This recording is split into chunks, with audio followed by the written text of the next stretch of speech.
नमस्कार दोस्तों, ये video editorial compilation for mains का पार्ट है। आप प्लेलिस्ट में जाके एडिटोरियल की वीडियोस पेपर वाइज और टॉपिक वाइज देख सकते हो।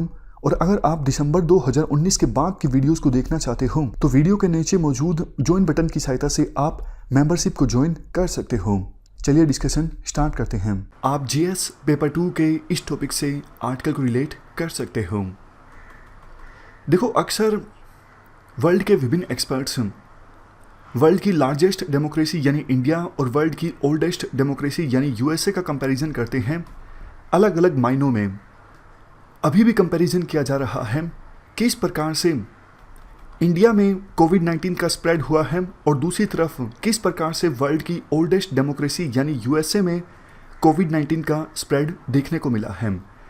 देखो, हमारे देश में कोविड-19 का पहला केस सामने आया था 30 जनवरी को, जबकि यूएसए में कोविड-19 का पहला केस सामने आया था 21 जनवरी को। और 3 महीने बाद क्या सिचुएशन है?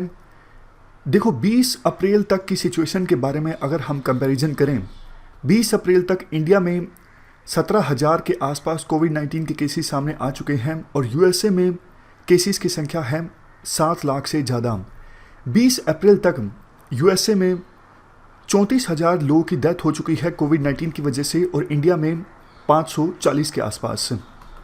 जबकि देखो, इंडिया की जो पॉपुलेशन है टोटल वर्ल्ड की पॉपुलेशन का ऑलमोस्ट 18% है, जबकि यूएसए की पॉपुलेशन वर्ल्ड की पॉपुलेशन का 4% है।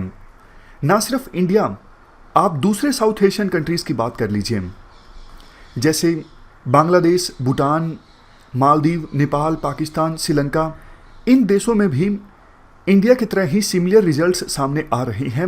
मतलब कोविड-19 इतना ज़्यादा स्प्रेड नहीं हुआ है। नेपाल में पहला पर्सन कोविड-19 से इन्फेक्टेड सामने आया था जनवरी में, जबकि बाकी जो ये देश हैं यहाँ पर कोविड-19 के केसेस बाद में सामने आए फरवरी के एंड में और मार्च के पहले हफ्ते में। साउथ एशिया की पॉपुलेशन वर्ल्ड की टोटल पॉपुलेशन का ऑलमोस्ट 23.4% है, लेकिन कोविड-19 के केसेस में जितने टोटल अभी वर्ल्ड में सामने आए हैं, साउथ एशिया ने कंट्रीब्यूट किया है सिर्फ 1.25%।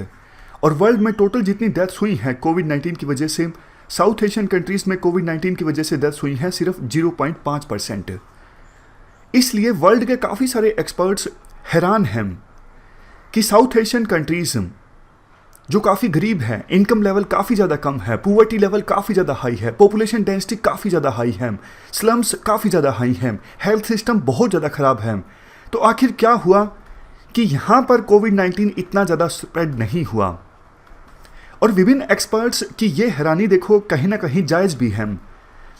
पिछली बार जब 1918 में स्पेनिश फ्लू फैला था तो वर्ल्ड में टोटल डेथ्स हुई थी स्पेनिश फ्लू की वजह से 5 करोड़, और 5 करोड़ में से 2 करोड़ डेथ तो अकेला इंडिया में हुई थी। तो इसीलिए कई सारे एक्सपर्ट्स बोल रहे थे कि जल्द ही जब ये इंडिया में फैलेगा तो लाखों लोग इन्फेक्टेड हो जाएंगे कोविड-19 से, बट ऐसा नहीं हुआ।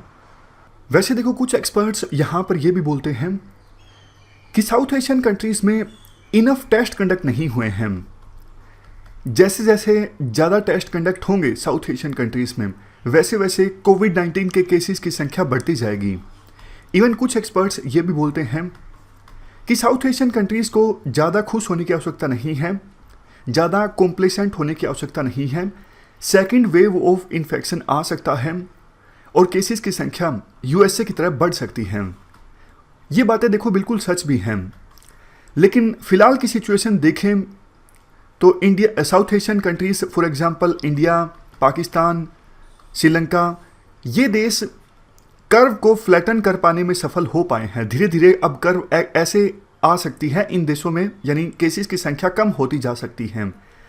और कुछ देश ऐसे हैं, फॉर एग्जांपल नेपाल, वहाँ पर तो टोटल केसेस ही डबल डिजिट में हैं, यानी 100 से ज़्यादा नहीं हैं। कुछ देश ऐसे भी हैं, for example Bhutan, single digit में कोविड-19 के केसेस अभी तक सामने आए हैं। रीजंस क्या हैं? आखिरकार ऐसा क्या हुआ कि साउथ एशियन कंट्रीज़ में स्प्रेड ज़्यादा नहीं देखने को मिला? देखो, सबसे पहला जो रीज़न है वो तो यही है, लॉकडाउन की टाइमिंग काफ़ी ज़्यादा अच्छी थी साउथ एशियन कंट्रीज़ में। ज़्यादातर साउथ एशियन कंट्रीज़ ने मार्च के लास्ट हफ्ते में या फिर उससे पहले लॉकडाउन इम्प्लीमेंट कर दिया।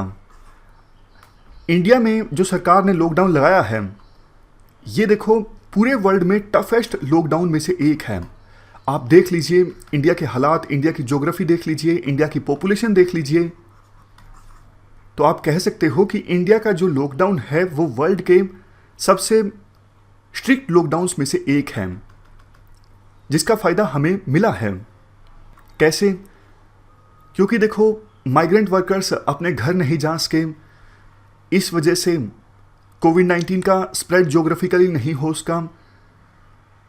फ्लाइट्स हमने 22 मार्च से सस्पेंड कर दी, तो इंपोर्टेड केस भी हमारे देश में आगे बढ़े नहीं, और चैन जो थी कोविड-19 के ट्रांसमिशन की वो टूट गई।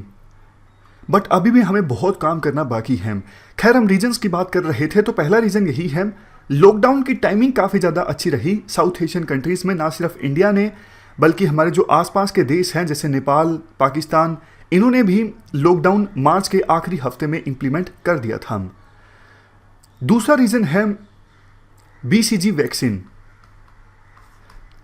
BCG वैक्सीन दी जाती है ट्यूबरक्लोसिस के अगेंस्ट इम्यूनिटी क्रिएट करने के लिए बॉडी में, और साउथ एशियन कंट्रीज़ में बचपन में BCG वैक्सीन दी जाती है।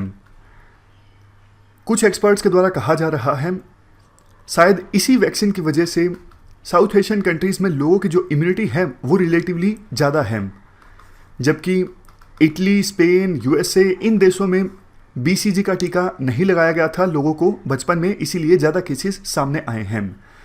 इवन 2 नेबरिंग कंट्रीज़ का कंपैरिजन किया जाता है इबेरियन पेनिनसुला में, स्पेन और पुर्तगाल। पुर्तगाल में BCG का टीका लगाया जाता है लोगों को, और स्पेन में नहीं लगाया जाता है।